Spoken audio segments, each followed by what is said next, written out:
तो हेलो, नमस्कार, आदाब, सत श्री अकाल। I welcome you all to the Pari show, जिसमें हम आपको बताते हैं आपके काम की बात, आपके देश की बात, आपकी आमदनी की बात, आपके मतलब की बात, बिना किसी म्यूज़िक के बजाय, बिना आपके समय और एनर्जी को बर्बाद किए हुए हम सीधे मुद्दे की बात पर आते हैं और विश्लेषणपूर्ण जानकारी संक्षेप में आपके समक्ष प्रस्तुत करते हैं।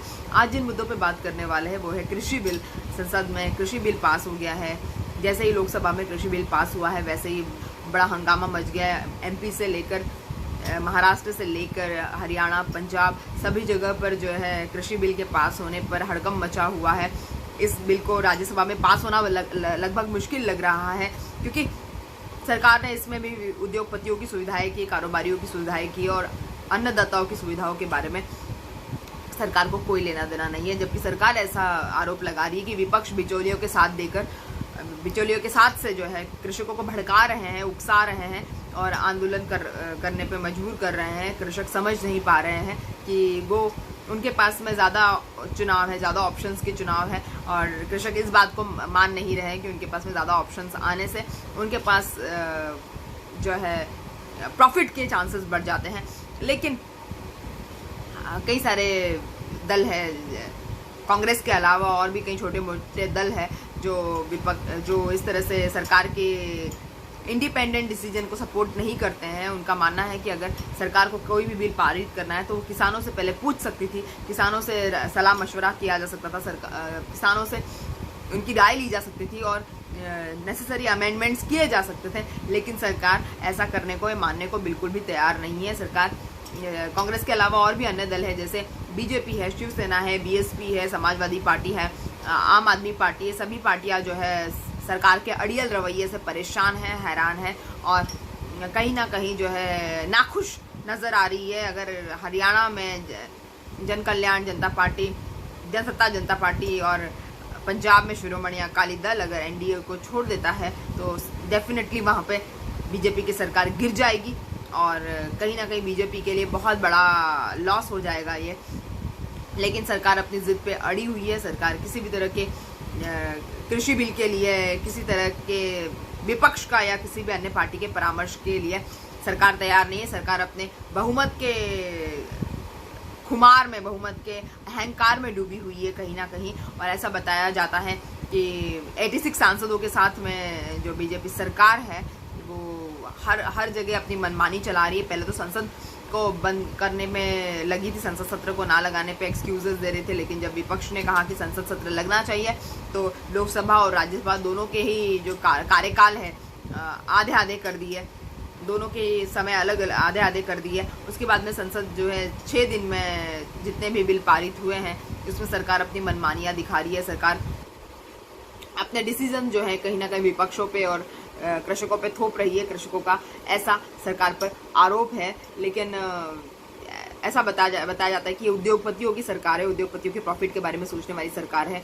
जिनको कृषकों के प्रॉफिट से कोई लेना देना नहीं होता है। आपको बता दूं कि इन 6 दिनों में एक आवश्यक वस्तु अधिनियम बिल आया है, जिसमें वस्तुओं की खरीद फरोख्त के बारे में बात है। उसके बाद में कृषि उपज व्यापार वाणिज्य संवर्धन सुविधा बिल आया है। उसके बाद में मूल्य आश्वासन पे कृषि सशक्तिकरण बिल आया है। और इन सभी बिलों पे जो है जनता की स्वीकृति नहीं है, ना ही विपक्ष की स्वीकृति है और विपक्ष जो है बुरी तरह से चिढ़ा हुआ है कहीं ना कहीं मोदी सरकार से। लेकिन मोदी सरकार जो है वो अपनी मनमानी करने से कभी पीछे नहीं हटी है।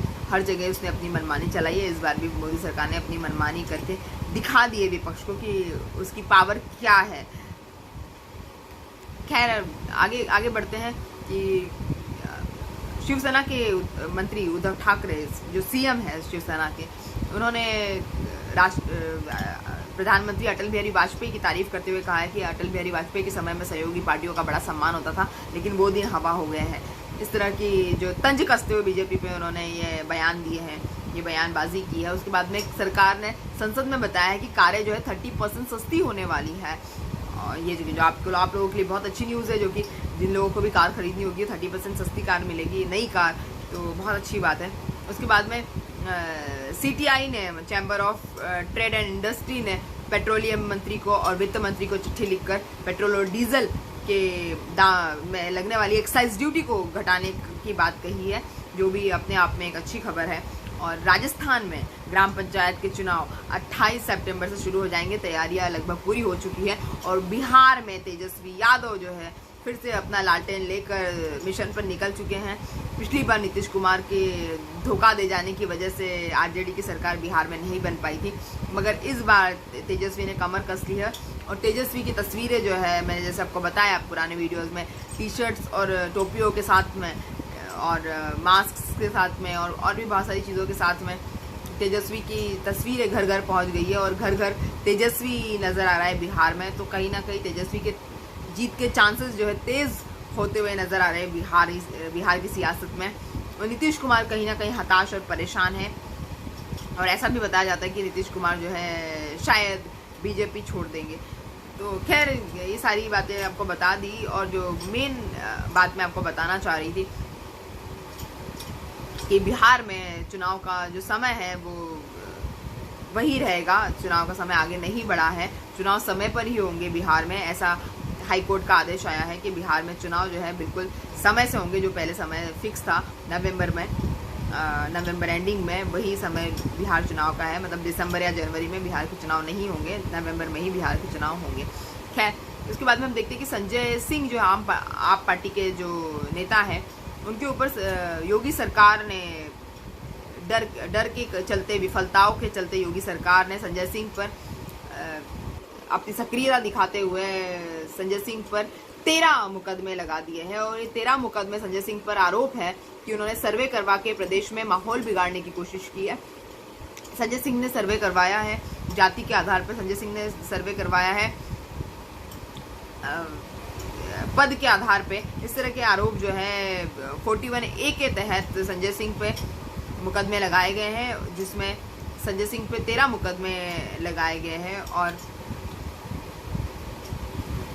41A के तहत जो है उनको नोटिस भेजा गया है। और संसद के बिजी कार्यकाल के चलते, संसद में बिजी शेड्यूल के चलते भी उनको लखनऊ पुलिस ने उनको लखनऊ बुला लिया है। जो देखने लायक बात होगी कि संजय सिंह क्या कहते हैं या संजय सिंह किस तरह से इस सारी मुसीबत को टैकल कर पाते हैं। क्योंकि संजय सिंह के ऊपर इस तरह से मुसीबत आ पड़ी है क्योंकि बीच संसदीय सत्र में से उनको बार बार पुलिस के पास जाना पड़ रहा है। और उन पर सिर्फ इस तरह के आरोप लगाए गए हैं कि उन्होंने सर्वे करके माहौल बिगाड़ा है। मैं आपको बता दूं कि संजय सिंह की सक्रियता को देखते हुए मोदी सरकार कहीं ना कहीं, योगी सरकार कहीं ना कहीं डर रही है। संजय सिंह की एक्टिव पार्टी को देखकर, आप पार्टी जो कहीं ना कहीं अपनी जड़ें यूपी में जमाना चाहती है, उसको देखकर, उसके जज्बे को देखकर योगी सरकार शायद परेशानी में आ गई है या समझ नहीं पाई कि क्या करे। इसलिए हड़बड़ी में योगी सरकार ने 41A के तहत